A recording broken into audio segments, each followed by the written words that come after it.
El silencio en el vestíbulo principal de mi propia casa era tan frágil que parecía a punto de romperse, tal como mi paciencia, mientras el reloj de péndulo marcaba implacablemente las 7:40 de la noche, apenas 20 minutos antes de que la élite de la ciudad cruzara esas puertas dobles de roble macizo.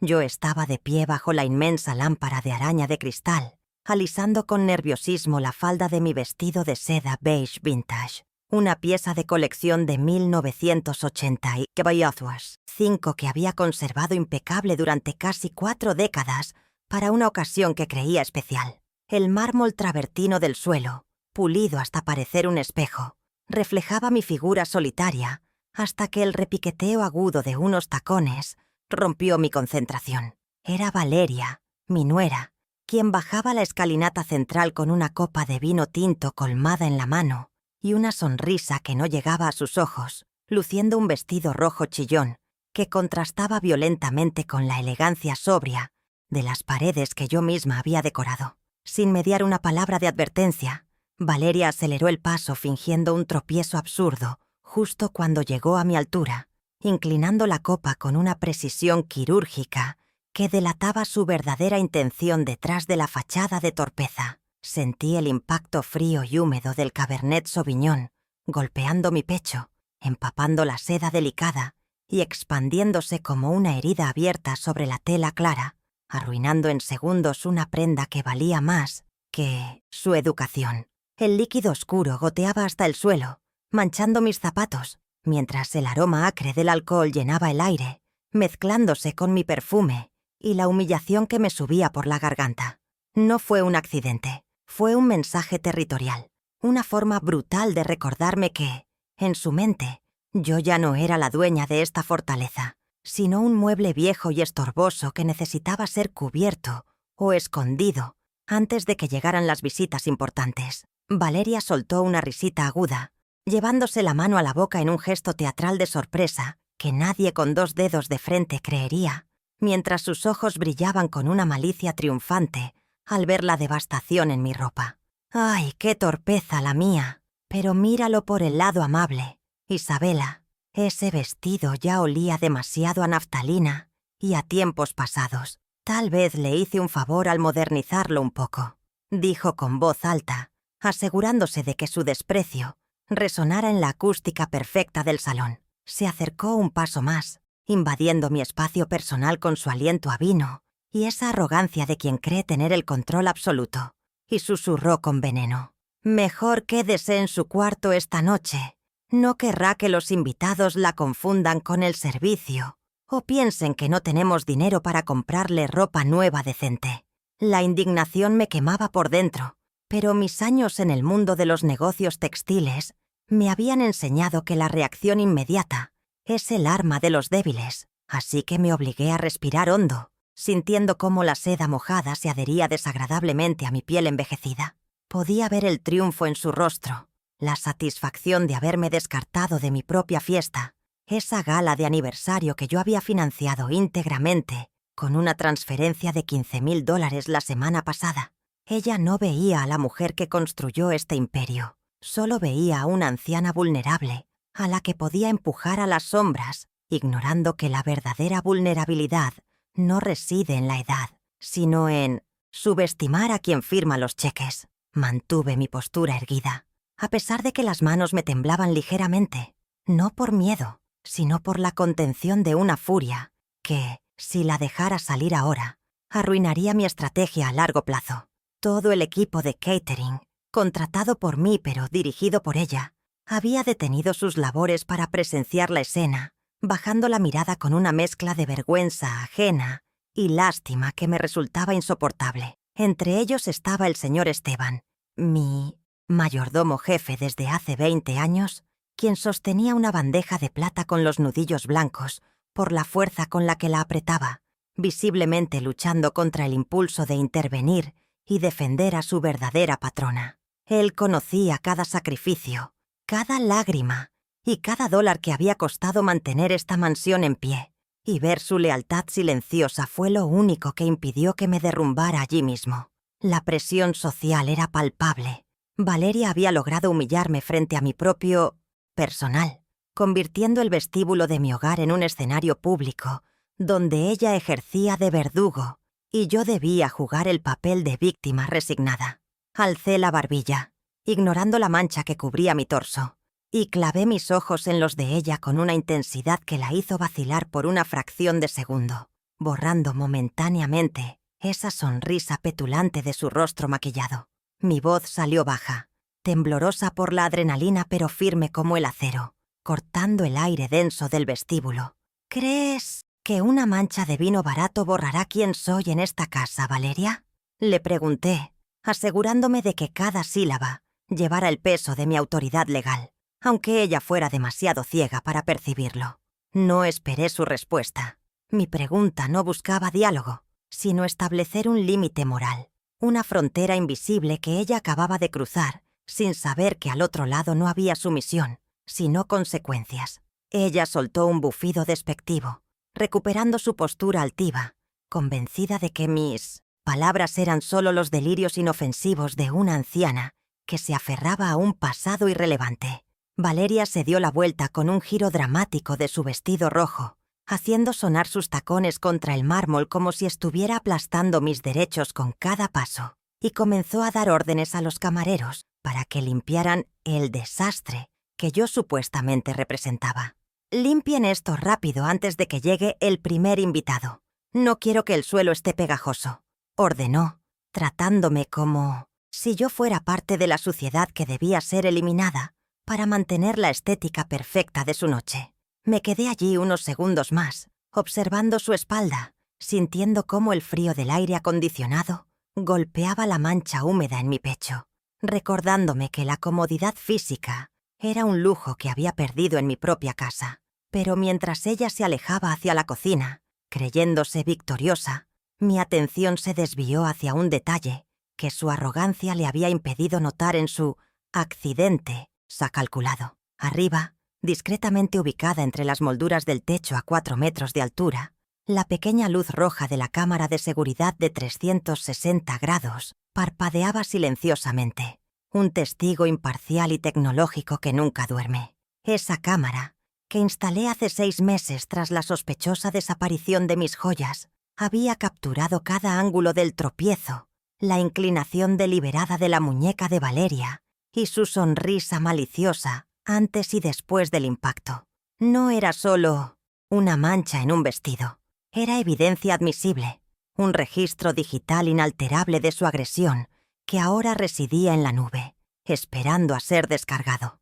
Valeria pensó que el vino ocultaría su crueldad bajo la excusa de la torpeza, pero esa pequeña luz intermitente me confirmaba que la verdad estaba a salvo, resguardada en servidores remotos, lejos de sus manos manipuladoras. Con la dignidad intacta a pesar de mi apariencia desastrosa, di media vuelta y me dirigí hacia la escalera de servicio, dejando que ella disfrutara de su efímera victoria en el salón principal, mientras yo me retiraba a las sombras para preparar mi contraataque. Cada escalón que subía hacia mi habitación no era una retirada, sino un paso hacia la armería. Ella quería que me escondiera, y eso haría, pero no para llorar, sino para cambiarme de piel y volver más fuerte. Miré mi reloj.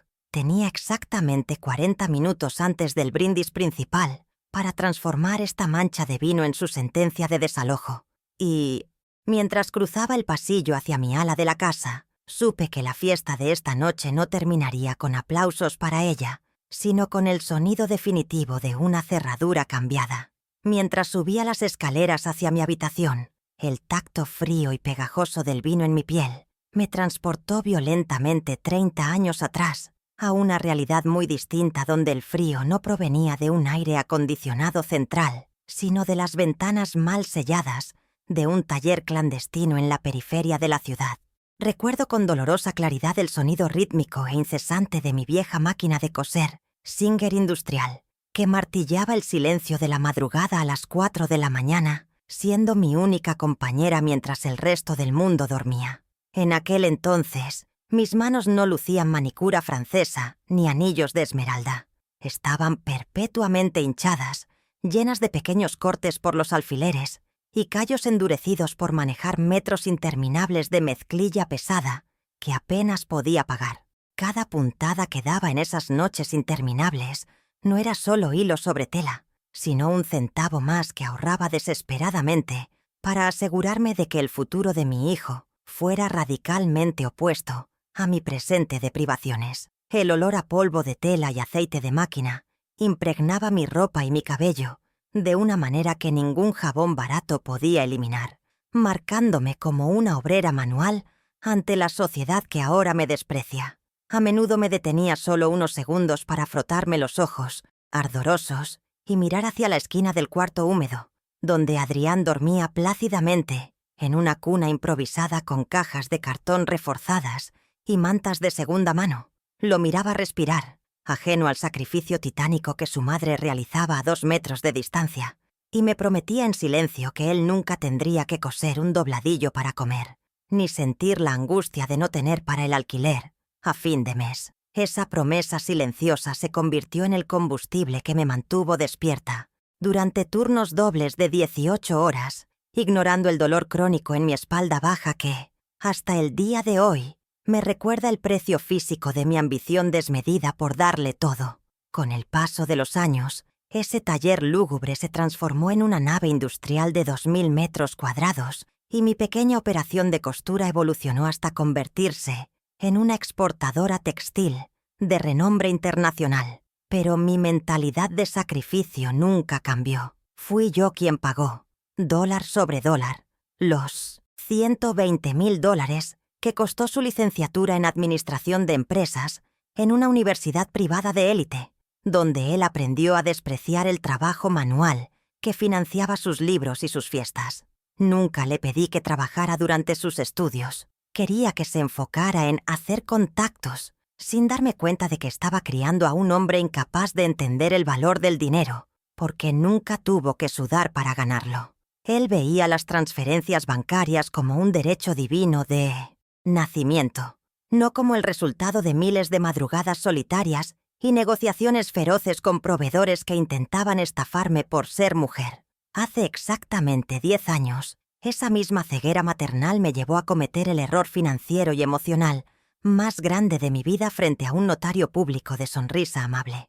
Recuerdo la sensación del bolígrafo pesado en mi mano al firmar un cheque de caja por $2,5 millones para adquirir esta mansión, un monumento al éxito que soñé compartir con mi familia, pero que terminó convirtiéndose en mi propia prisión dorada. La tinta apenas se había secado en la escritura cuando Adrián vino a mí con esa mirada de cachorro desvalido que también sabía ensayar, rogándome que les permitiera vivir conmigo, solo por un tiempo, mientras su supuesta startup de tecnología despegaba. «Mamá, sería un desperdicio pagar alquiler en otro lado cuando esta casa es tan grande. Así podremos cuidarte y ahorrar para darte nietos pronto», me dijo. Y yo, embriagada por la ilusión de la familia unida, le entregué las llaves y mi soberanía. No solo les abrí las puertas de mi hogar, sino que financié la fantasía de éxito que Adrián y Valeria vendían a sus amigos, pagando $80,000 por una boda ostentosa que salió en las revistas sociales, donde apenas se me mencionó como la madre del novio. Desde que se mudaron, he cubierto religiosamente los $15,000 mensuales que cuesta el mantenimiento operativo de esta propiedad. Desde Mintim Nenas, los jardineros que podan los setos que Valeria presume en Instagram, hasta la electricidad que alimenta sus largas sesiones de sauna y el salario del personal que ahora tienen prohibido obedecerme. Ellos viven como millonarios con una tarjeta de crédito infinita que tiene mi nombre, mientras yo me he convertido en un cajero automático con piernas al que saludan por compromiso en los pasillos, ignorando que cada lujo que disfrutan está sustentado por el capital que acumulé, sacrificando mi juventud.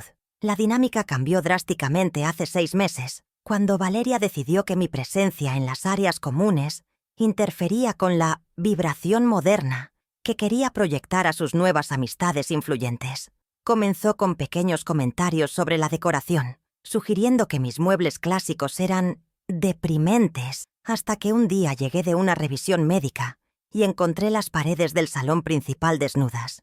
Mis cuadros, óleos originales que había coleccionado durante viajes de negocios por Europa y que amaba profundamente, habían desaparecido, reemplazados por espejos minimalistas y arte abstracto genérico que carecía de alma. Cuando confronté a Valeria, ella ni siquiera me miró a los ojos mientras revisaba su teléfono. Los bajamos al sótano, Isabela. Aquí arriba necesitamos luz y espacio. Es por pura estética. No te lo tomes personal. Ese fue el inicio de mi exilio gradual hacia el ala oeste de la mansión, un proceso de desplazamiento tan sutil como implacable, que redujo mi dominio de 2000 metros cuadrados a una suite y un pequeño estudio. Poco a poco, establecieron reglas tácitas que se convirtieron en leyes marciales. No debía usar la piscina los fines de semana si tenían invitados. No debía cocinar porque el olor a especias les molestaba. Y finalmente, no debía aparecer en la sala principal después de las 6 de la tarde. Mi propia casa se había parcelado en zonas prohibidas, y yo, la propietaria legal y financiera, me movía como un fantasma por los pasillos de servicio para no incomodar a los ocupantes que vivían de mi caridad. La humillación de hoy no fue un evento aislado, sino la culminación de un semestre de microagresiones diseñadas para hacerme sentir pequeña, invisible y desechable. Llegué finalmente a la puerta de mi habitación en el ala oeste, sintiendo el peso de esos 30 años de historia comprimirse en el dolor agudo de mi orgullo herido, mientras giraba el pomo. Al entrar, el contraste entre el lujo de la casa y mi confinamiento se hizo evidente. Mi refugio estaba impecable, pero se sentía aislado, como una balsa en medio de un océano hostil que yo misma había comprado. Me acerqué al espejo de cuerpo entero y observé el vestido manchado, viendo en la tela arruinada no solo vino, sino la metáfora perfecta de cómo habían tratado mi legado, ensuciándolo con su arrogancia y esperando que yo lo limpiara en silencio. Pero al mirar mis manos, esas mismas manos que habían sangrado en el taller hace 3 décadas, noté que ya no temblaban. La ira había dado paso a una frialdad calculadora, la misma que usaba para cerrar tratos imposibles con proveedores difíciles. Me quité el vestido con movimientos precisos y metódicos, dejándolo caer al suelo como quien se despoja de una piel vieja que ya no sirve para la batalla que se avecina. No voy a llorar por un vestido, ni voy a lamentarme por el dinero gastado en ingratos. Cada dólar invertido en ellos se convertiría ahora en una factura cobrable con intereses moratorios. Recordé las palabras de Adrián la semana pasada, cuando me pidió $5,000 extra para imprevistos de esta fiesta, mirándome con esa mezcla de impaciencia y exigencia, como si fuera mi obligación mantener su estatus. ¿Hasta cuándo, mamá? Solo firma el cheque, es para tu propia imagen, me había dicho, sin saber que estaba financiando el escenario de su propia ejecución pública. El reloj en mi mesita de noche marcaba las 8 en punto. La fiesta estaba por comenzar abajo y, con ella, el desfile de vanidades financiado por mi trabajo de toda la vida. Podía escuchar, amortiguada por la distancia, la música suave que empezaba a sonar en el salón. Esa música que yo pagué para entretener a gente que ni siquiera sabe mi nombre. Adrián y Valeria creen que el sacrificio de una madre es un pozo sin fondo, un recurso natural renovable que pueden explotar hasta la extinción sin consecuencias. Se olvidaron de que la misma mujer que tuvo la fortaleza para construir un imperio, desde la nada absoluta tiene también la capacidad destructiva para desmantelarlo, si se atreven a faltarle al respeto. Caminé hacia mi armario, no el que contiene la ropa de diario, sino el fondo donde guardo las piezas que reservaba para momentos de triunfo, y mis dedos rozaron la textura suave del terciopelo verde esmeralda. Este no es el atuendo de una anciana jubilada que se esconde, es la armadura de una matriarca que viene a reclamar su trono y a recordarles a todos quién puso cada ladrillo de este techo. La nostalgia por el pasado y por el hijo que creí tener se evaporó, reemplazada por la claridad de los números. 2.5 millones, 15.000 al mes, 30 años de trabajo. La cuenta estaba saldada, y esta noche el balance final se escribiría con tinta roja, pero esta vez no sería mi sangre ni mi vino el que se derramaría. Me senté frente al tocador, encendí la luz brillante del espejo, y por primera vez en meses Me miré no como la víctima de su ingratitud, sino como la dueña legítima de mi destino y de mi patrimonio. La transformación estaba por comenzar, pero antes de bajar a enfrentar a los leones en mi propia arena, necesitaba municiones más potentes que un buen vestido. Era hora de abrir la caja fuerte, revisar los papeles que ellos creían olvidados y activar los mecanismos legales que había preparado en silencio. La historia de sacrificios había terminado.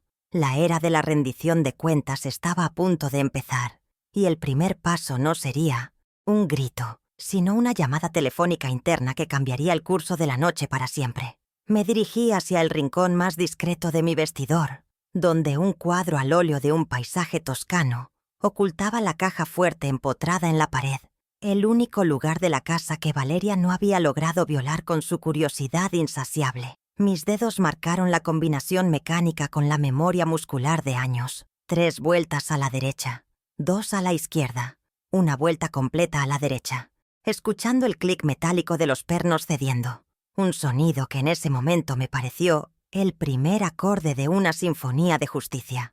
Al abrir la pesada puerta de acero, el olor a papel antiguo y documentos legales me golpeó suavemente, recordándome que el verdadero poder no reside en los gritos histéricos ni en las manchas de vino, sino en lo que está firmado, sellado y resguardado bajo llave. Allí, descansando sobre una base de terciopelo azul, estaba la caja azul, un archivador metálico, ignífugo donde guardaba la munición que esperaba nunca tener que usar contra mi propia sangre, pero que la prudencia me había obligado a conservar. Extraje con cuidado el primer documento, la escritura pública de compraventa de la propiedad, un legajo de papeles con sellos notariales rojos que no habían perdido su intensidad con el paso de la década.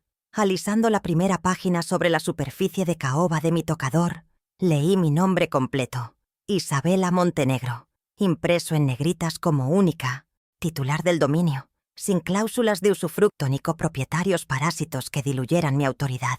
Ese papel era el suelo firme bajo mis pies, la prueba física irrefutable de que cada metro cuadrado de mármol y cada viga de esta mansión me pertenecían exclusivamente a mí, y que ellos eran meros ocupantes tolerados. Sentir la textura rugosa del papel oficial me dio una inyección de confianza. Mientras ellos brindaban abajo creyéndose los señores del castillo, yo sostenía el título de propiedad que podía convertir su fantasía en un desalojo real en cuestión de segundos. Pero la escritura era solo el escudo. Necesitaba una espada, y la encontré justo debajo, en un documento más delgado pero infinitamente más peligroso. El contrato de comodato precario que le hice firmar a Adrián hace 10 años. Recuerdo la tarde en que lo firmó, bromeando sobre mi paranoia empresarial, sin leer la cláusula tercera que ahora brillaba ante mis ojos con una claridad letal. El comodante, yo, podrá reclamar la restitución del inmueble en cualquier momento, sin necesidad de preaviso, si sobreviene una necesidad urgente o por ingratitud de los comodatarios. La ingratitud es un término legal subjetivo en muchos contextos, pero la mancha de vino en mi vestido y el desprecio público de hace 20 minutos le daban una definición tangible y probatoria. Este contrato transformaba su estancia aquí de un derecho familiar a un favor revocable, una bomba de tiempo legal que ellos habían olvidado que existía y cuyo detonador yo acababa de armar. Mientras releía las firmas, un golpe suave y rítmico en la puerta de mi habitación interrumpió mi lectura. Un código secreto de 3 toques que solo una persona en esta casa utilizaba. Guardé los documentos rápidamente en la carpeta de cuero y dije, «Adelante», con voz calmada, sabiendo que quien entraría no era un enemigo, sino mi único aliado en este campo de batalla doméstico. La puerta se abrió silenciosamente para revelar al señor Esteban, quien entró con la discreción de una sombra, llevando una bandeja de plata que no contenía comida, sino una tablet de última generación y un sobre manila cerrado. Su rostro, habitualmente una máscara de profesionalismo impasible, mostraba ahora una tensión en la mandíbula y una mirada de complicidad urgente que me confirmó que él también estaba harto de la tiranía de los nuevos señores. Esteban cerró la puerta con llave tras de sí, asegurando nuestra privacidad, y se acercó a mí, depositando la tablet sobre el tocador con un movimiento reverente, como si me entregara las llaves del reino. La señora pidió ver lo que captaron las cámaras. Doña Isabela, dijo en voz baja, deslizando su dedo por la pantalla para desbloquear el dispositivo y abrir la aplicación de seguridad que controlaba el sistema de vigilancia interno. La imagen era nítida, en alta definición, mostrando el vestíbulo desde el ángulo cenital que la cámara oculta en la lámpara proporcionaba, capturando la escena del crimen con una frialdad objetiva que eliminaba cualquier duda.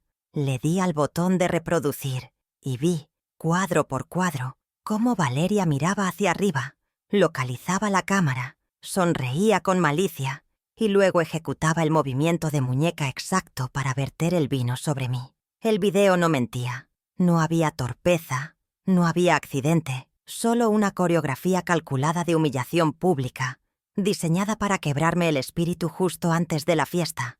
Pausé la imagen en el momento exacto en que su rostro se deformaba en esa sonrisa cruel, una prueba visual devastadora que desmantelaba su narrativa de nuera preocupada por la suegra senil y la exponía como la agresora calculadora que realmente era.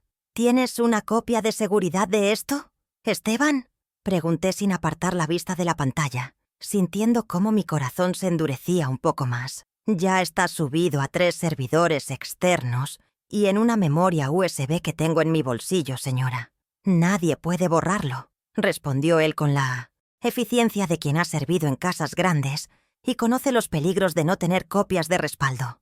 Pero Esteban no se retiró después de entregar el video. Se quedó de pie junto a mí, alisando nerviosamente el borde de su chaqueta, lo que me indicó que la tablet no era lo único que traía para mi arsenal. «¿Hay algo más, señora? Algo que encontré esta mañana en la impresora del despacho del señor Adrián, que se atascó y ellos creyeron que se había perdido», dijo, extendiéndome el sobre manila, con una mano que temblaba ligeramente por la gravedad de lo que contenía.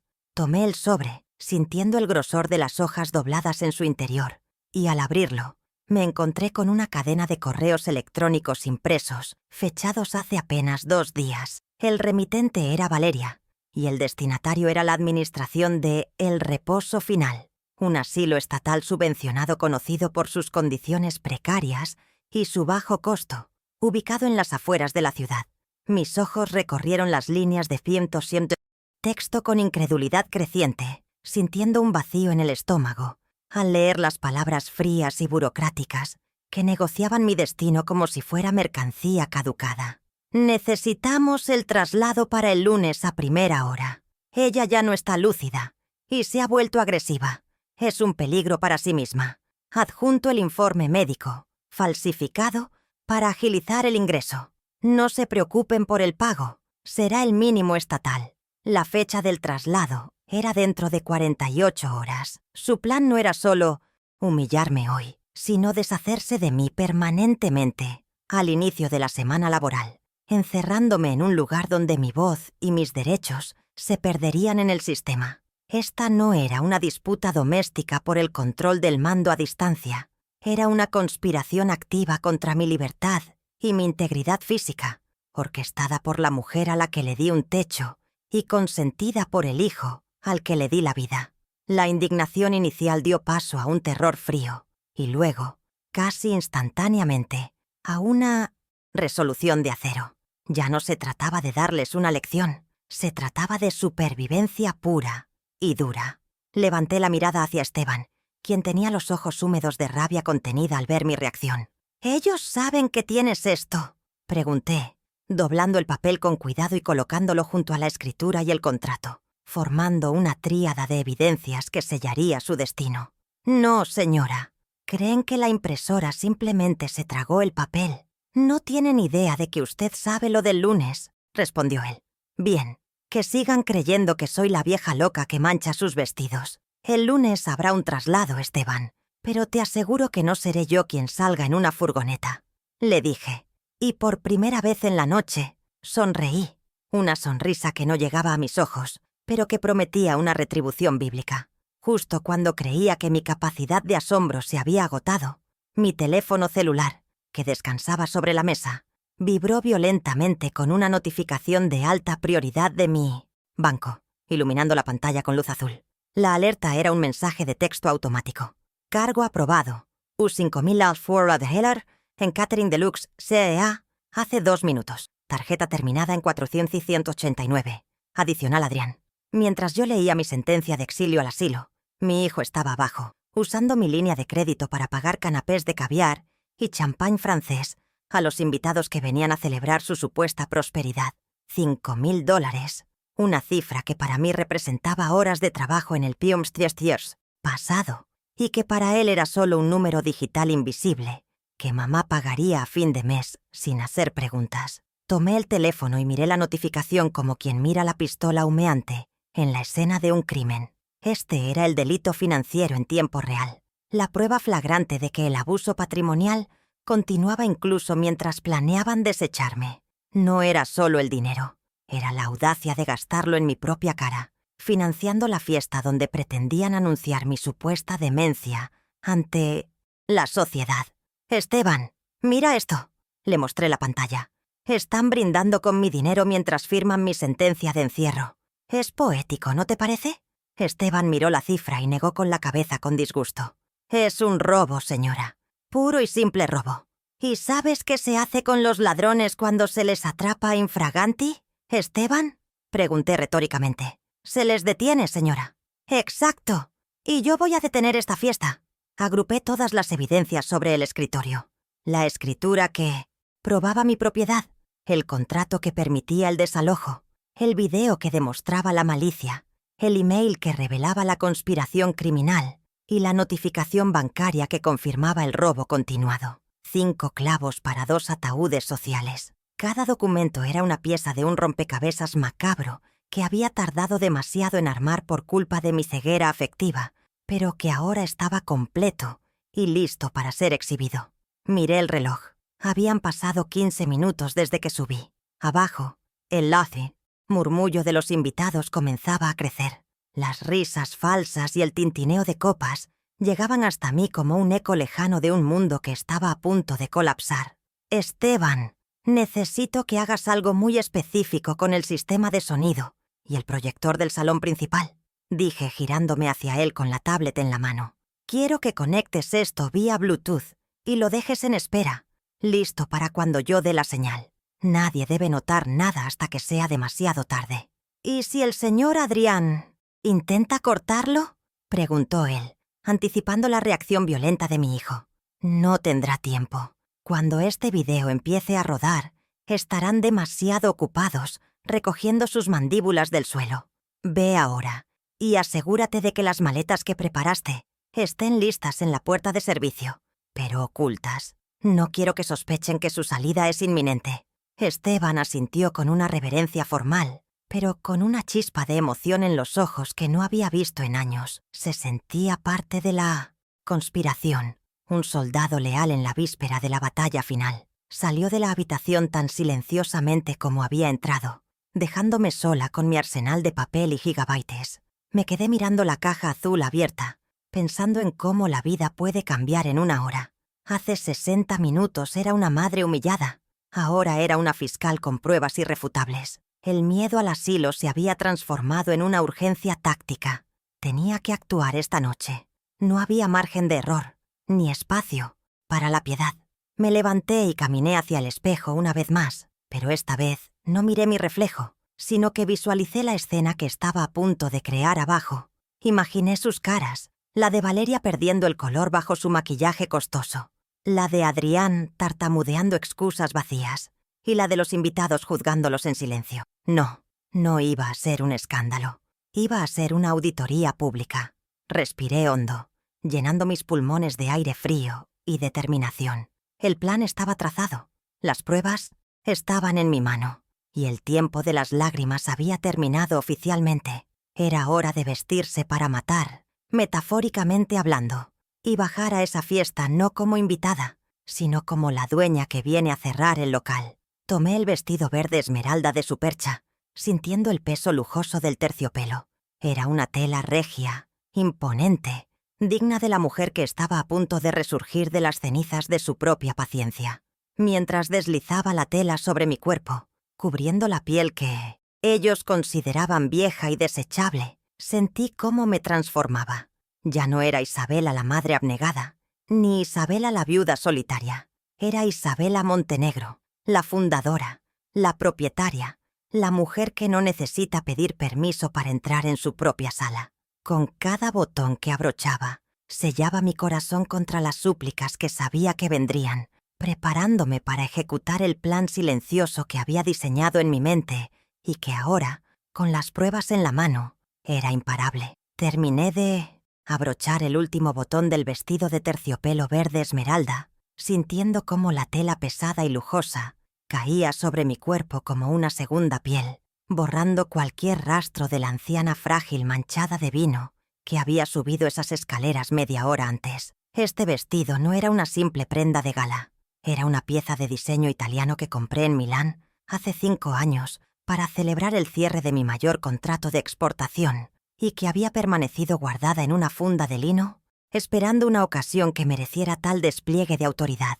Al alisarme la falda frente al espejo, noté cómo el color profundo de la tela resaltaba la palidez de mi piel, no como un signo de enfermedad, sino como el lienzo de una aristocracia ganada a pulso, contrastando radicalmente con el rojo vulgar que Valeria había elegido para esta noche. La transformación física comenzaba a operar un cambio interno.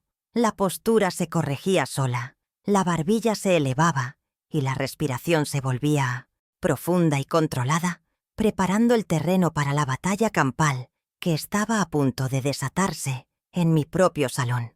Me dirigí a la pequeña caja fuerte auxiliar donde guardaba las joyas de familia, aquellas que Valeria codiciaba abiertamente y que varias veces había intentado tomar prestadas sin éxito, protegidas solo por una combinación que cambiaba mensualmente. Mis dedos, firmes y precisos, extrajeron el estuche de cuero desgastado que contenía el collar de esmeraldas y diamantes de mi abuela, una reliquia de 1940 que había sobrevivido a guerras y crisis económicas sin perder un ápice de su brillo.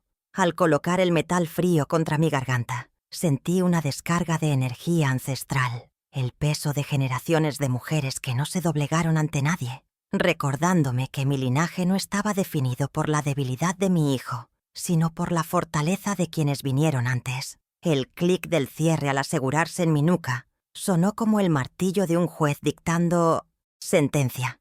Ya no había vuelta atrás.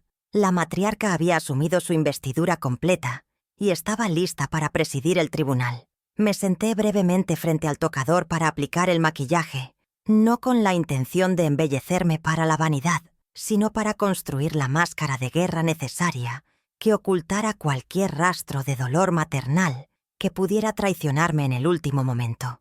Con trazos firmes, delineé mis labios en un tono terracota discreto pero autoritario, y apliqué una capa ligera de base para unificar el tono de mi piel, asegurándome de que bajo las luces del salón solo se viera determinación y frialdad. Mientras me miraba a los ojos en el reflejo, me repetí mentalmente que la mujer que lloraba por el amor de su hijo se quedaba en esta habitación. La que bajaría las escaleras sería la presidenta del Consejo de Administración, ejecutando un despido procedente por malversación de fondos y daños a la propiedad. ¿Querían una anciana decorativa? Les daría una estatua de la mármol, inamovible e implacable, capaz de resistir cualquier embestida emocional que intentaran lanzar para desestabilizarme. El reloj marcaba las 8:45. El tiempo de la estética había terminado y comenzaba el tiempo de la táctica financiera, el terreno donde siempre me había movido con mayor destreza que mis adversarios. Tomé mi teléfono móvil, desbloqueándolo con el reconocimiento facial, y abrí la aplicación de banca privada internacional, esa ventana digital que me daba control absoluto sobre el flujo de oxígeno que mantenía vivos los delirios de grandeza de Adrián y Valeria. La interfaz azul oscuro del banco cargó instantáneamente, mostrándome un saldo consolidado que ellos creían inagotable, pero que yo sabía proteger con la ferocidad de una leona cuidando su presa. Navegué hasta la sección de tarjetas adicionales, un apartado que normalmente revisaba a fin de mes, pero que hoy requería una intervención quirúrgica inmediata para detener la hemorragia de mis activos en tiempo real. Seleccioné primero la tarjeta Visa Infinite, Adrián Montenegro, esa pieza de plástico negro que él exhibía con orgullo en los restaurantes como símbolo de su supuesto éxito empresarial, ignorando que el límite de crédito estaba garantizado por mis inversiones en bonos del tesoro.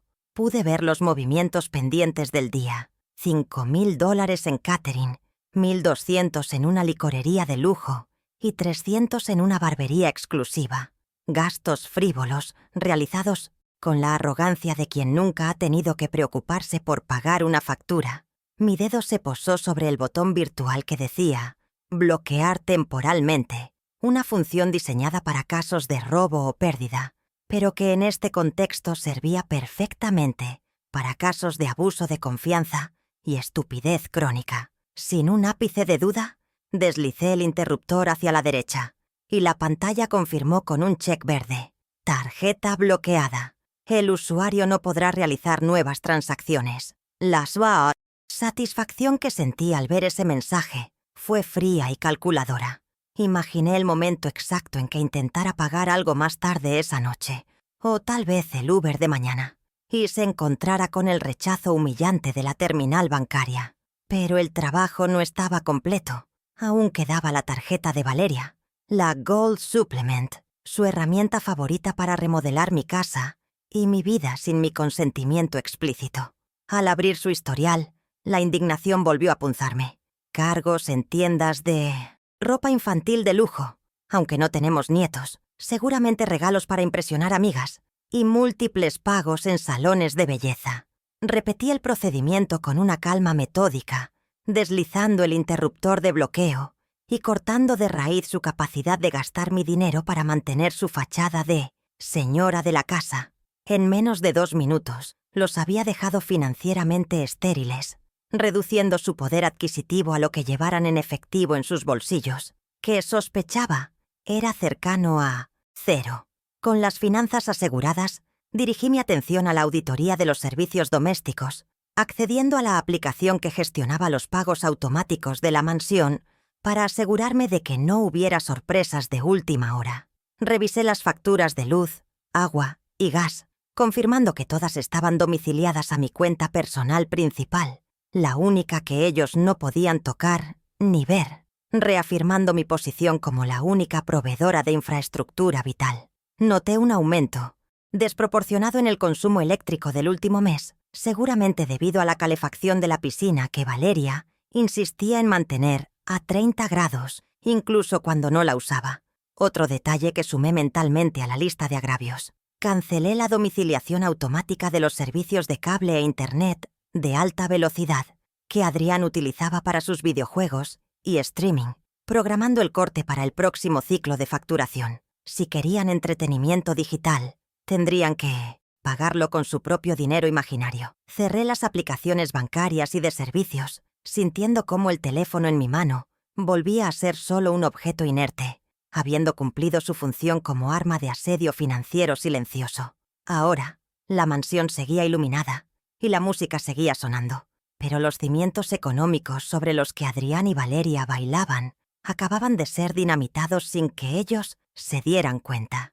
Me senté en el borde de la cama, respirando hondo, visualizando el tablero de ajedrez completo. Las tarjetas estaban bloqueadas, las pruebas documentales estaban en la carpeta y el video de seguridad estaba listo para ser proyectado. Todo estaba dispuesto para el jaque mate, pero faltaba el movimiento final, el desplazamiento físico de la reina hacia el centro del tablero para confrontar a los peones rebeldes. Tomé la carpeta de cuero donde había guardado la escritura, el contrato de comodato y los correos impresos sobre el asilo, y verifiqué por última vez el orden de los documentos para asegurarme de que la narrativa legal fuera impecable. Primero, la propiedad, escritura. Segundo, la traición, email del asilo. Tercero, la consecuencia, desalojo por comodato. Una tríada lógica que ningún argumento emocional podría desmontar ante los ojos de los testigos. Pasé mis dedos sobre el papel timbrado, sintiendo la textura rugosa de la legalidad, esa fuerza invisible que protege a los prudentes de los oportunistas, y me prometí que esta carpeta no se cerraría hasta que ellos estuvieran fuera de mi propiedad. No era crueldad, era justicia correctiva. Estaba devolviendo el equilibrio al universo de mi hogar, un equilibrio que se había roto el día que permití que el amor maternal nublara mi juicio empresarial. En ese instante, la pantalla de mi teléfono se iluminó con un mensaje corto y discreto de Esteban. Sistema de audio y video enlazado. Esperando su señal en el canal auxiliar. El notario acaba de llegar. La mención del notario fue la pieza final que necesitaba. La suerte estaba echada, y la presencia de un fedatario público entre los invitados convertía mi intervención en un acto jurídico formal, no solo en un drama familiar. Esteban había cumplido su parte con la eficiencia de un reloj suizo, demostrando una vez más que la lealtad se gana con respeto y dignidad, no con propinas arrogantes y órdenes gritadas. Respondí con un simple emoji de pulgar arriba, sabiendo que él entendería que la operación recuperación entraba en su fase ejecutiva inminente. Me levanté despacio, alisando una vez más el terciopelo verde sobre mis caderas, sintiendo cómo el vestido me obligaba a mantener la espalda recta y la cabeza alta, proyectando una sombra alargada en la pared de mi habitación. Caminé hacia la puerta, ese umbral que separaba mi refugio seguro del campo de batalla ruidoso, y posé la mano en el pomo frío, deteniéndome un segundo para escuchar el latido de mi propio corazón. No estaba acelerado por el miedo, sino por la adrenalina de la acción inminente, un ritmo constante y poderoso que me recordaba a los días previos a una gran negociación corporativa. ¿Estás lista, Isabela?, susurré al aire vacío de la habitación, y la respuesta vino desde mis entrañas, una afirmación silenciosa que resonó en mis huesos. Abrí la puerta y salí al pasillo del ala oeste, que estaba sumido en una penumbra elegante, lejos del bullicio vulgar que emanaba del vestíbulo principal, creando una atmósfera de calma antes de la tormenta. El sonido de mis tacones sobre la alfombra persa era amortiguado, permitiéndome avanzar como un espectro vengador hacia la fuente del ruido, sin ser detectada prematuramente por los radares sociales de mi nuera. A medida que me acercaba a la balaustrada que daba al gran salón, las voces de los invitados se hacían más claras, fragmentos de conversaciones vacías sobre viajes, inversiones dudosas y elogios falsos a la decoración. Podía oler sus perfumes caros, mezclándose con el aroma de los entremeses que yo había pagado, una mezcla olfativa que antes me habría parecido acogedora, pero que ahora me resultaba repulsiva por la hipocresía que ocultaba. Me detuve en las sombras del segundo piso, justo antes de que la luz de la gran lámpara de araña pudiera revelarme, y observé la escena desde mi atalaya privilegiada, como un general inspeccionando las tropas enemigas. Allí estaban, 50 personas bebiendo mi champaña y riendo las gracias de mi hijo, totalmente ajenos al hecho de que la verdadera anfitriona los observaba desde la oscuridad, con el dedo en el gatillo. Localicé a Valeria, radiante en su vestido rojo, moviéndose entre los grupos con esa sonrisa ensayada que usaba para manipular, aceptando cumplidos sobre su hermosa casa y su exquisito gusto. Verla tan confiada, tan segura de que me había neutralizado con una mancha de vino, me provocó una lástima fría. No tenía idea de que el suelo bajo sus tacones de diseñador estaba a punto de abrirse. Busqué con la mirada a Adrián y lo encontré cerca de la barra, riendo ruidosamente con un grupo de antiguos compañeros de universidad, con una copa en una mano y un cigarro en la otra, interpretando el papel de magnate despreocupado. Se veía relajado, triunfante, creyendo que su madre estaba llorando en su cuarto mientras él gastaba su herencia anticipada, una imagen que me confirmó que no había redención posible para él esta noche. Más allá, cerca de la entrada, vi al notario García, un hombre serio y respetable que había llevado los asuntos de mi empresa durante años, conversando discretamente con Esteban. Su presencia era el sello de legitimidad que necesitaba. Él daría fe de lo que estaba a punto de ocurrir, convirtiendo los hechos en actas y las palabras en consecuencias legales inmediatas. La música bajó de volumen repentinamente y vi cómo Adrián se dirigía al centro del salón, golpeando suavemente su copa con una cucharilla de plata para pedir silencio y atención. El tintineo agudo cortó las conversaciones y todas las cabezas se giraron hacia él, esperando el discurso del anfitrión, el momento cumbre de su noche de gloria robada. Amigos, familia, gracias a todos por estar aquí en esta noche tan especial para nosotros, comenzó a decir, con esa voz engolada que usaba para impresionar. Era el momento exacto, el punto de inflexión irreversible que había estado esperando cronómetro en mano.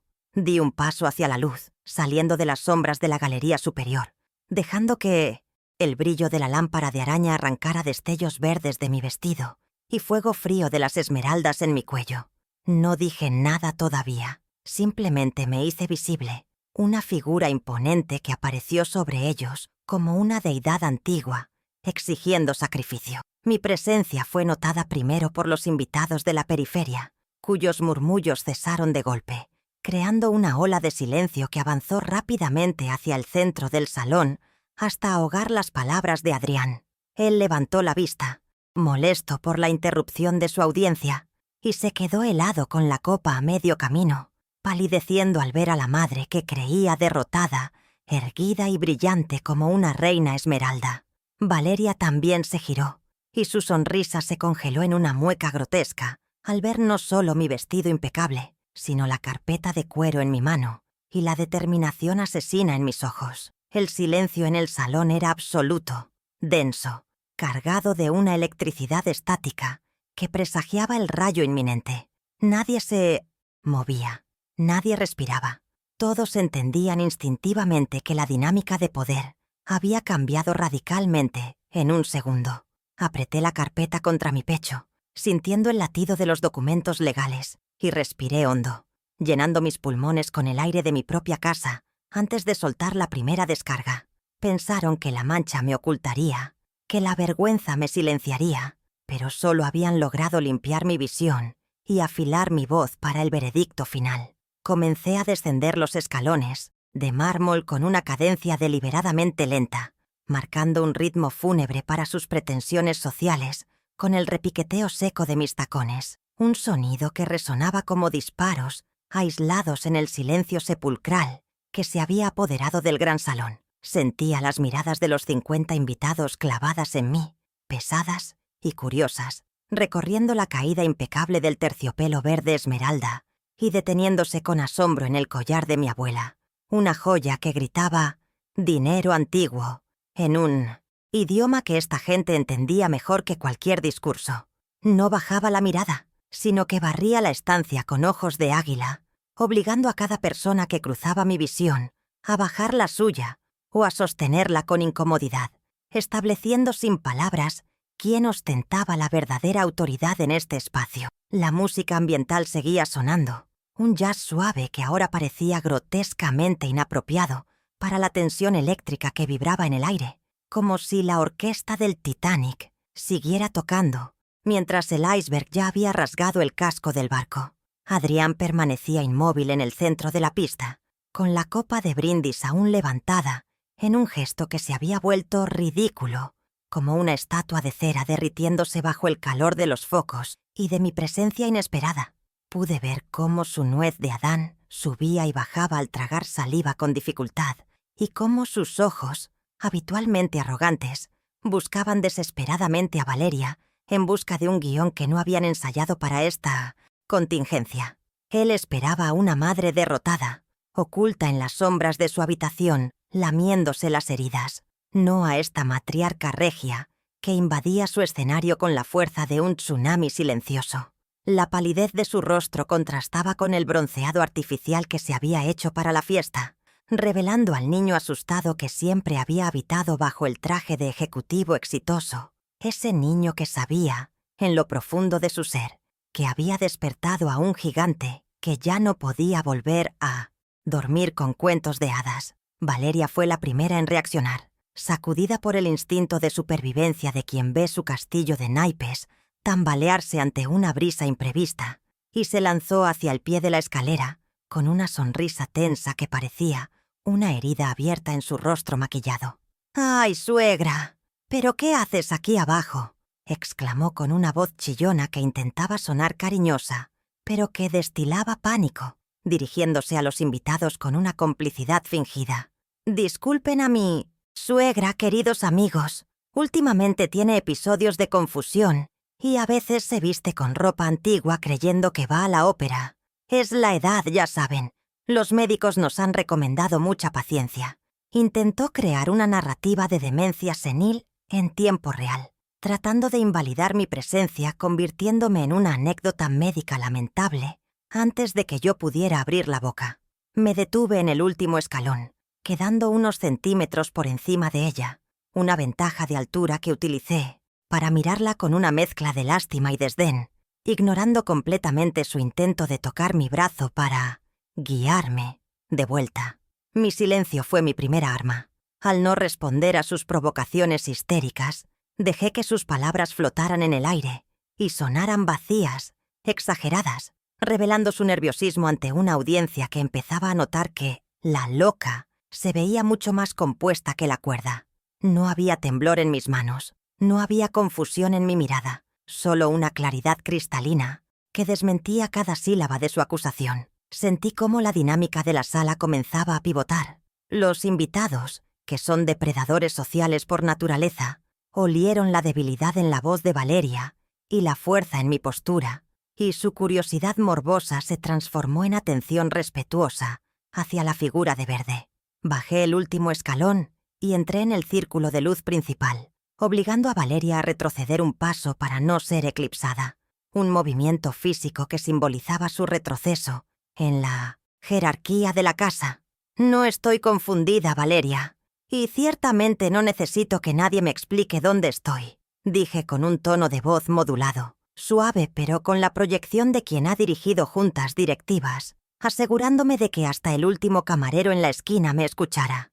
«Esta es mi casa, estos son mis invitados, aunque la mayoría no sepa mi nombre, y este vestido es un Valentino original, no un disfraz». La mención de la marca y la propiedad en la misma frase fue un golpe táctico a su vanidad. Vi cómo sus ojos se estrechaban con odio al darse cuenta de que no iba a jugar el papel de la abuela dócil que se deja arrastrar a la cama. Avancé hacia el centro del salón, pasando de largo a mi hijo como si fuera un mueble más, y me dirigí directamente hacia el notario García, quien sostenía una copa de agua mineral cerca de una columna, observando la escena con la imparcialidad profesional de su gremio. «¿Disfrutando de la velada, licenciado García?», le pregunté, extendiéndole la mano con una elegancia que obligó a los que nos rodeaban a abrir el círculo para darnos espacio. «Doña Isabela, un placer verla tan magnífica», respondió él, estrechando mi mano con firmeza y una leve inclinación de cabeza que no pasó desapercibida para los presentes. Ese saludo fue mi primera victoria tangible. El notario, una figura de autoridad y fe pública, acababa de validar mi lucidez y mi estatus frente a todos, desmantelando en segundos la teoría de la suegra senil que Valeria intentaba vender. Valeria, viendo que perdía el control de la narrativa, cometió el error fatal de intentar ejercer una autoridad que no le pertenecía sobre el personal que yo pagaba. «¡Esteban!», gritó chasqueando los dedos con impaciencia vulgar. «Acompaña a la señora Isabela a su habitación inmediatamente. Está alterando a los invitados y necesita su medicación». Todos los ojos se giraron hacia el mayordomo jefe, esperando ver cómo ejecutaba la orden, creando un momento de tensión insoportable donde se medía la lealtad real de la casa. Esteban, que estaba parado junto a la mesa del DJ improvisado, no se movió un milímetro. Mantuvo las manos cruzadas a la espalda y la mirada fija en el horizonte, ignorando la orden de Valeria con una sordera selectiva que resonó más fuerte que cualquier grito de rebelión. La desobediencia pública de Esteban fue el punto de quiebre, el reverso que cambió la atmósfera de una fiesta social a un juicio sumarísimo. Los invitados intercambiaron miradas de asombro y susurros rápidos, dándose cuenta de que la dueña de la casa no tenía poder sobre su propio servicio. Valeria se puso roja de ira, abriendo la boca para gritar de nuevo, pero el murmullo creciente de la multitud la silenció, haciéndola consciente de que estaba haciendo un espectáculo que la dejaba en ridículo.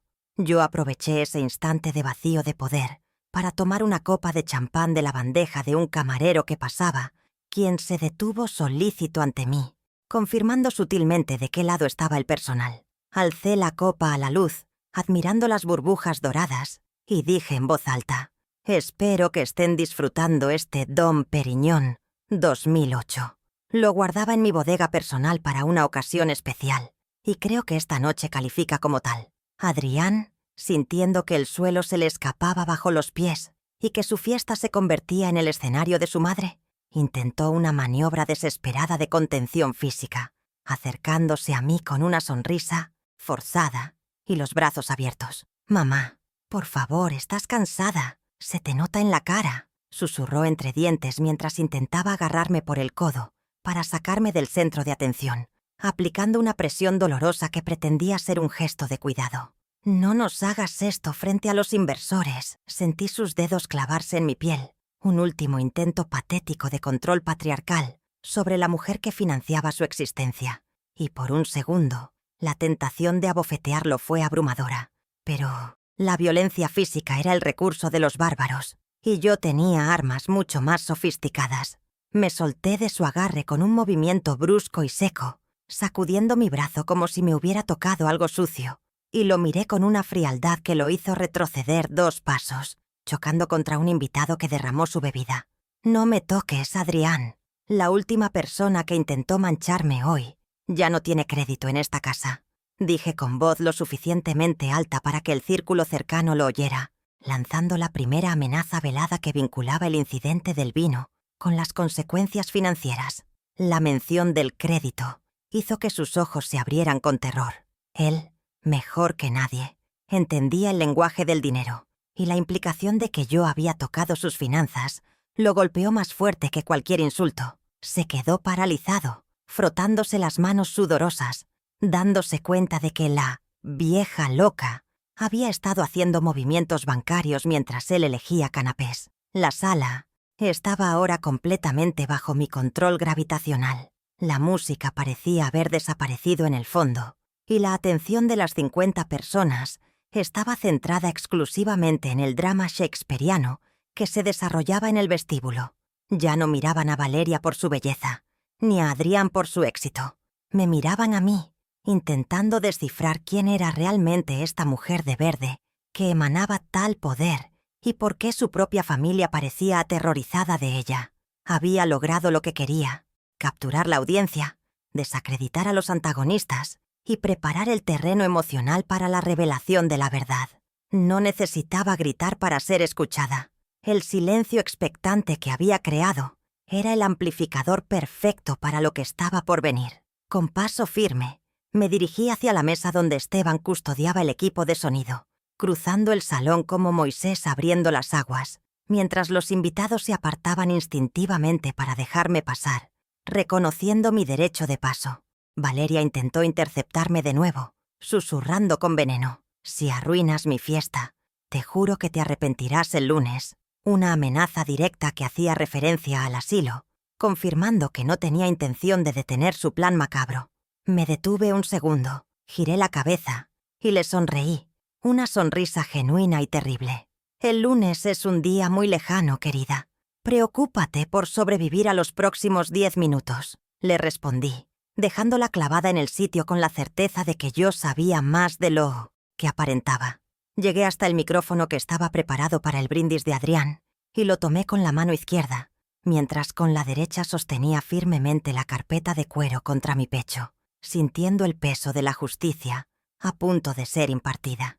Esteban me hizo un gesto imperceptible con la cabeza, indicando que el enlace Bluetooth estaba activo y el proyector estaba listo para recibir la señal de la tablet. Miré a la multitud, a las caras expectantes, a los rostros pálidos de mi hijo y mi nuera, y supe que no había vuelta atrás. El reverso estaba completo. Ya no era la víctima escondida, era la fiscal en el estrado, y el juicio estaba a punto de comenzar con una prueba que nadie podría ignorar. Toqué el micrófono 2 veces. El sonido toc-toc retumbó por los altavoces como los golpes de un juez pidiendo orden en la sala. «Buenas noches a todos», dije, y mi voz llenó cada rincón de la mansión. Creo que es hora de ver un video familiar muy educativo. El zumbido suave del motor de la pantalla gigante descendiendo desde el techo del salón fue el único sonido que se atrevió a competir con el silencio sepulcral de la sala, bajando lentamente como una guillotina blanca sobre las aspiraciones sociales de mi nuera. Esteban, con la precisión de un técnico de efectos especiales, atenuó las luces principales de la araña de cristal, sumiendo a los invitados en una penumbra teatral, donde solo la pantalla brillaba con una luminosidad azulada, capturando la atención hipnótica de todos los presentes. Valeria miraba hacia arriba con la boca entreabierta, el pánico dilatando sus pupilas al reconocer la interfaz del sistema de seguridad de la casa, una tecnología que ella misma había despreciado por considerarla paranoica y que ahora se cernía sobre ella como el ojo de un dios vengativo. Me mantuve firme ante el micrófono, sin mirar la pantalla, pues yo ya conocía la verdad que proyectaba. Mi mirada estaba fija en los rostros de la audiencia, midiendo el impacto de cada píxel que estaba a punto de revelarse. La imagen cobró vida con una nitidez de 4K, mostrando el vestíbulo hace apenas 40 minutos. Allí estaba Valeria, con su vestido rojo y su copa llena, acechando en la escalera como una depredadora al acecho. El video, reproducido a una velocidad ligeramente ralentizada, permitía apreciar cada detalle anatómico de su malicia. La mirada furtiva hacia los lados para asegurar que no hubiera testigos humanos, la sonrisa torcida de anticipación y el cálculo frío en sus ojos. Cuando mi figura apareció en la pantalla, vestida con el traje beige impecable, se pudo ver claramente cómo ella extendía el pie, no para caminar, sino para bloquear mi paso, y cómo su muñeca giraba con una intención deliberada para vaciar el contenido de la copa sobre mi pecho. No había margen para la interpretación de accidente. La física del movimiento en la pantalla gritaba agresión premeditada con una claridad que hizo que varios invitados soltaran exclamaciones ahogadas de incredulidad. El momento cumbre del video llegó cuando, tras el supuesto tropiezo, la Valeria digital miró directamente a la cámara oculta y guiñó un ojo antes de reírse, un gesto de arrogancia sociópata que retumbó en la sala en silencio como una confesión firmada. Pausé la imagen justo en ese cuadro congelado de su rostro, deformado por la burla, dejándola suspendida sobre nosotros como un monumento gigante a su crueldad. «Dicen que una imagen vale más que 1000 palabras», dije al micrófono, mi voz tranquila contrastando con la violencia visual de la pantalla. «Pero esta imagen vale mucho más. Vale la reputación que intentaste construir a mi costa. Lo que vieron no fue una torpeza, señores. Fue un intento sistemático de degradación moral ejecutado por la mujer que dice cuidarme». Valeria salió de su parálisis con un grito agudo, rompiendo la tensión con una negación histérica que sonó falsa, incluso para sus propios oídos. «Es un montaje. Eso es inteligencia artificial», chilló, señalando la pantalla con un dedo tembloroso, buscando desesperadamente el apoyo visual de sus amigas, quienes ahora retrocedían imperceptiblemente para no ser asociadas con ella. «Esteban manipuló el video. Mi suegra le paga para que me haga quedar mal». Su defensa era tan patética como predecible, apelando a la ignorancia tecnológica de los presentes, pero subestimando que en esa sala había gente de negocios que sabía distinguir perfectamente entre un deepfake y una grabación de seguridad con marca de agua y código de tiempo en tiempo real. «La metadata del archivo está certificada, Valeria. No insultes la inteligencia de nuestros invitados», respondí secamente, cortando su berrinche con un dato técnico irrefutable. «Además, la mancha en el vestido que dejé arriba todavía está húmeda.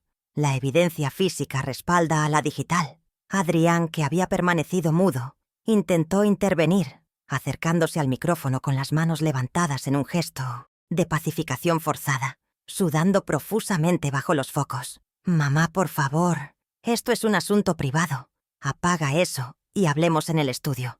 No tenemos por qué lavar la ropa sucia delante de los socios», suplicó en voz baja, intentando apelar a mi sentido del decoro familiar que él mismo había violado tantas veces. Lo miré con una decepción profunda, viendo no a un hombre, sino a un niño asustado, que temía perder sus juguetes. ¿Ropa sucia, Adrián? Tienes razón. Pero resulta que la lavandería es mía, el agua es mía y el jabón lo pago yo, dije elevando el tono para que la metáfora quedara clara. Dices que es tu casa, que es tu fiesta. Has brindado hace un momento agradeciendo a todos por venir a tu hogar. Hice una pausa dramática, dejando que la duda se asentara en la sala. ¿Por qué no le aclaramos a tus socios quién es el verdadero titular de esta propiedad antes de que sigan bebiendo mi vino? Saqué de la carpeta de cuero la escritura pública. El documento con el sello rojo, de notaría que brillaba bajo la luz tenue, y lo levanté en el aire como si fuera las tablas de la ley. El papel crujió con autoridad, un sonido seco que capturó la atención de los inversores inmobiliarios presentes en la sala.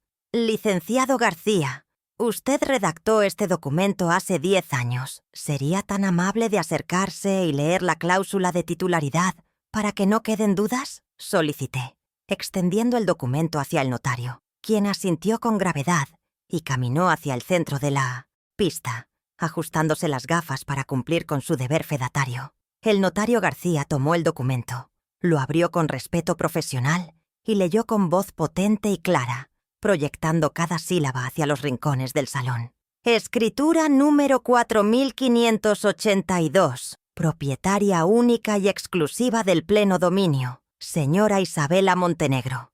No existen usufructos vitalicios ni copropietarios registrados a la fecha. Cerró la carpeta y me la devolvió, validando mi estatus con el peso de 1.800 yens. La ley. Un murmullo recorrió la sala.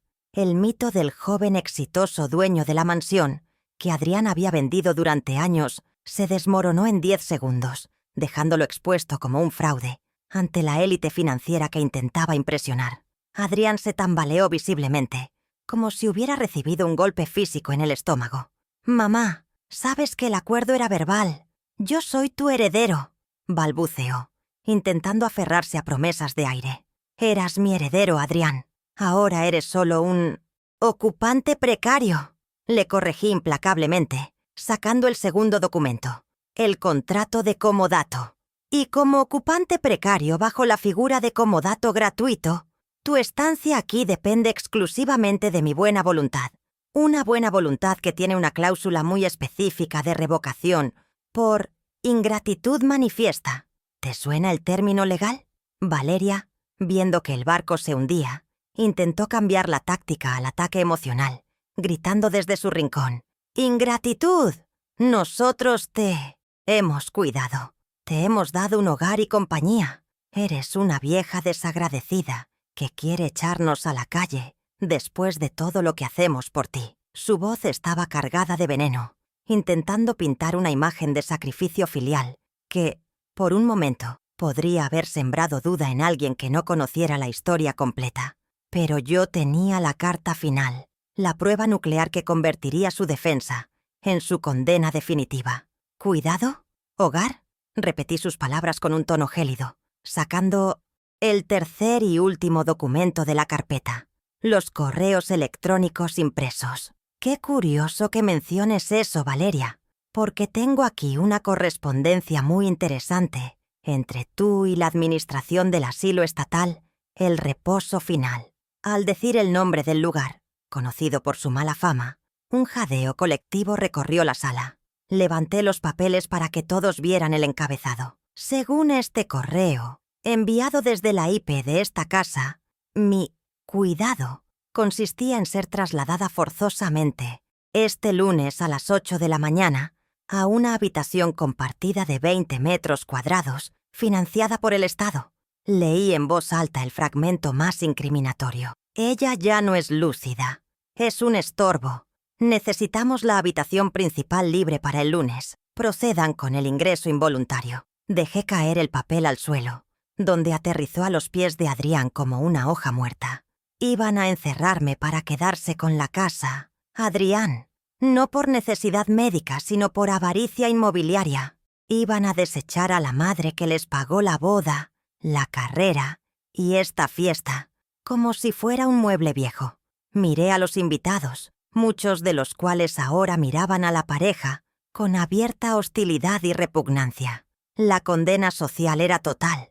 Ya no eran los anfitriones elegantes, eran parricidas morales. Adrián intentó hablar, pero las palabras se le atascaron en la garganta. La magnitud de la traición expuesta era tal que ninguna excusa podía cubrirla. No sabía... Yo no leí el correo. Otto, intentó decir, echándole la culpa a su esposa. Un acto final de cobardía que terminó de destruir su imagen. Firmaste los anexos, Adrián. Tu firma digital está en el formulario de ingreso. Mentí parcialmente sobre la firma para ver su reacción. Y su silencio culpable lo confirmó todo. No necesitaba más pruebas. El Tribunal de la Opinión Pública había dictado sentencia unánime. Por lo tanto, continué, recuperando la frialdad ejecutiva, en virtud de la cláusula de ingratitud extrema y tentativa, de fraude, el contrato de comodato queda rescindido en este mismo instante. El notario García dará fe del acto. El notario asintió solemnemente desde su posición.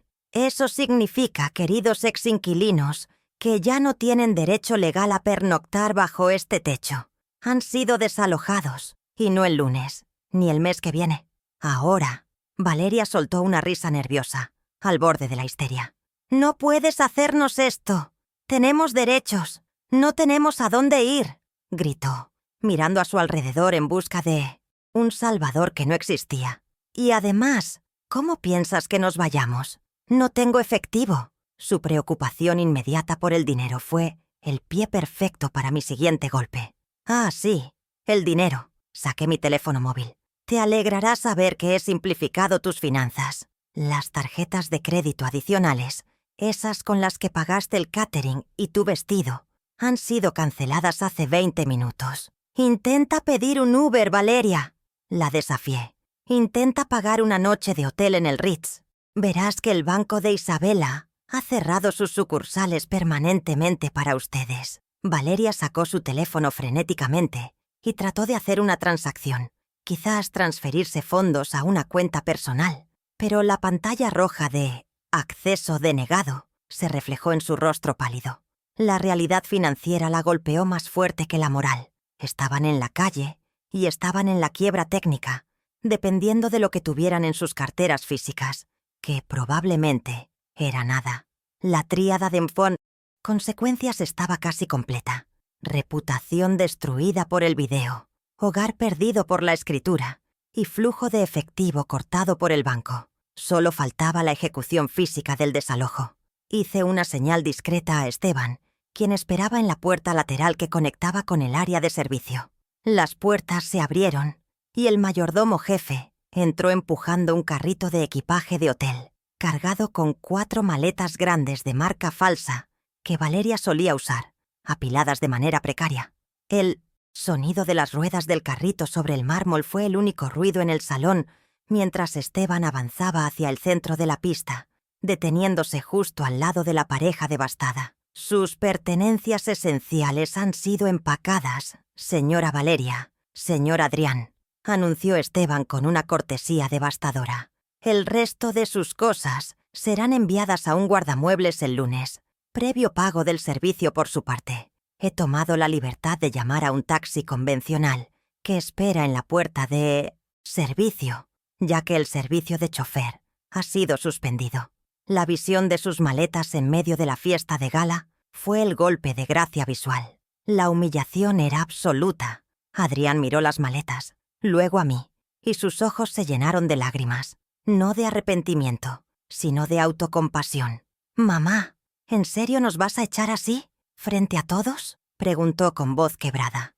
Lo miré desde la altura de mi dignidad recuperada, tocando el collar de esmeraldas que brillaba en mi cuello. «Tú ibas a echarme en secreto a un asilo para morir sola, Adrián. Yo al menos tengo la decencia de dejarte ir libre y con tu ropa limpia. Considera esto mi último regalo, la independencia que nunca tuviste el valor de buscar». Señalé la puerta principal, que Esteban ya había abierto de par en par, dejando entrar el aire fresco de la noche que olía a libertad. «Fuera de mi casa». La orden no fue un grito, fue una sentencia definitiva dicha con un tono bajo y final. Los invitados se apartaron instintivamente, creando un pasillo de la vergüenza que conducía hacia la salida. Nadie se despidió de ellos, nadie les ofreció ayuda. Eran parias en el mismo salón donde minutos antes reinaban. Valeria, con el maquillaje corrido por lágrimas de rabia, agarró su bolso inútil y una de las maletas, lanzándome una última mirada de odio puro. «Te vas a morir sola, vieja bruja», escupió mientras pasaba a mi lado. «Mejor sola en mi palacio que mal acompañada por parásitos», le respondí con una sonrisa serena. Adrián la siguió, arrastrando las otras maletas, cabizbajo, incapaz de mirarme a los ojos, derrotado por el peso de sus propias decisiones. Observé en silencio cómo cruzaban el umbral, sus figuras recortadas contra la oscuridad del jardín exterior. Esteban cerró las puertas dobles de roble macizo, detrás de ellos con un golpe sordo y definitivo, seguido por el sonido metálico del cerrojo de seguridad al girar. Clac. Ese sonido fue la música más dulce que había escuchado en años. La mansión volvía a ser mía. Me giré hacia los invitados, que seguían en estado de shock, y levanté mi copa de champán una vez más. Lamento la interrupción dramática. Por favor, que continúe la música y disfruten de la cena. La casa invita. Y mientras la orquesta reanudaba tímidamente una melodía, yo sabía que la verdadera fiesta acababa de empezar. La fiesta continuó durante una hora más, aunque la atmósfera había mutado radicalmente de una celebración frívola a una recepción solemne en honor a la nueva autoridad restablecida. Los invitados, esa masa voluble de la alta sociedad que minutos antes cuchicheaba sobre mi supuesta senilidad, ahora hacían fila para despedirse de mí con una reverencia casi cortesana, elogiando mi firmeza y mi claridad mental, con una hipocresía que me resultaba divertidamente transparente. No los odiaba por su falsedad, pues entendía que respetaban el poder donde quiera que éste residiera, y esa noche el poder había cambiado de manos de forma brutal y visible, bajo la luz de la araña de cristal. Acepté sus cumplidos con asentimientos leves, sin soltar mi copa ni mi carpeta, manteniéndome como el eje inamovible de la sala, hasta que el último coche de lujo cruzó el portón, llevándose consigo los rumores que mañana alimentarían los desayunos de toda la ciudad.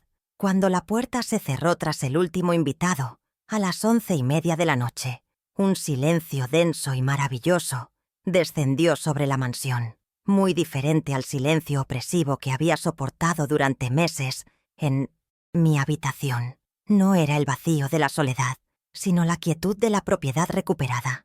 El sonido de un espacio que vuelve a respirar al ritmo de su dueña legítima, sin la interferencia de parásitos ruidosos. Me quedé de pie en el centro del vestíbulo, observando cómo el equipo de limpieza, supervisado por un Esteban inusualmente enérgico, borraba cualquier rastro de la presencia de Valeria, retirando sus decoraciones vulgares y sus copas a medio terminar. Pedí que dejaran una sola cosa intacta por esa noche: la pequeña mancha de vino tinto en el suelo de mármol, donde había ocurrido el incidente, un recordatorio color rubí de que la sangre no siempre es más espesa que el respeto. A la mañana siguiente desperté a las 8 en punto, no con el sobresalto habitual de quien teme encontrarse con una nuera hostil en el pasillo, sino con la placidez de saber que el aire que respiraba era exclusivamente mío.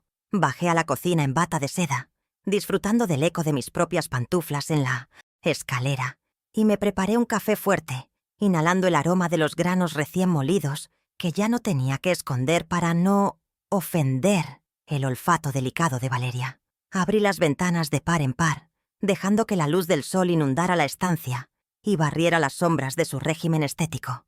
Por primera vez en 10 años, la casa no se sentía como un hotel donde yo era la huésped incómoda, sino como el hogar que compré con el sudor de mi frente.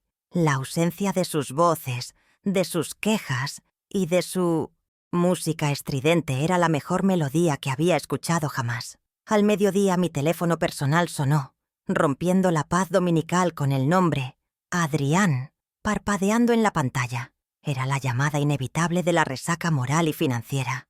Contesté en el tercer timbrazo, con la voz serena y sin rastro de culpa. «Mamá, estamos en un motel cerca de la autopista.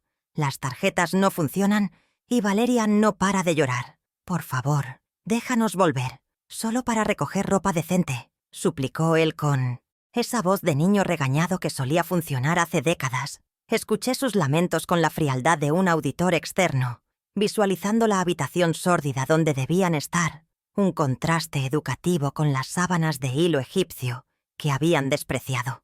«Escúchame bien, Adrián, porque no voy a repetirlo», le corté con firmeza. «Las reglas han cambiado para siempre. No vas a volver a vivir aquí. Tus cosas restantes están en un guardamuebles pagado por un mes. Después de eso, es tu problema». Hice una pausa para que asimilara la nueva realidad logística. «En cuanto a nuestra relación, si es que queda alguna, será bajo mis términos estrictos. Puedes visitarme los domingos para tomar el té, solo si yo te envío una invitación expresa por escrito el día anterior. Si no hay invitación, no hay visita. Y las llaves se quedan aquí. Tú ya no tienes casa. Tienes una madre a la que visitarás como un invitado más, sujeto a derecho de admisión.